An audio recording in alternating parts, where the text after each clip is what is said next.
As we go through this pandemic, I want you to know something, that the Holy Spirit that lives in you is the very presence of God.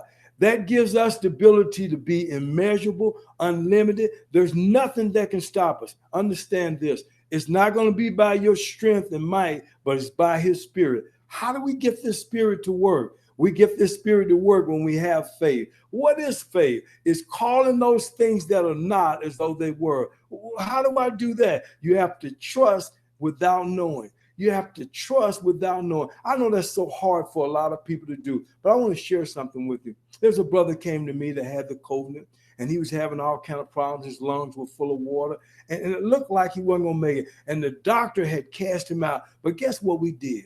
Even though the obstacles were there and the problems appear to be impossible, we lost our natural mind just for a few minutes, long enough to pray and believe. And then we held on to that prayer by trusting and believing. I'm telling you that 3 days later, he walked out of the hospital healed by the stripes of Jesus. This is the same God that was in the Old Testament, the same God that was with Moses, the same God that was with Jacob, the same God that was with Abraham, except at that time, they had to wait for God to come and speak. But now the Holy Spirit, the very presence of God lives in you. I want you to know something, how powerful it is.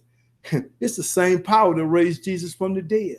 You can't even imagine that. That's why it says he can do exceedingly and abundantly more than you could ever ask or think. So I tell you what, let's do. Let's get down to business and let's start looking at what God's doing right now in this time and how you can become an overcomer as well.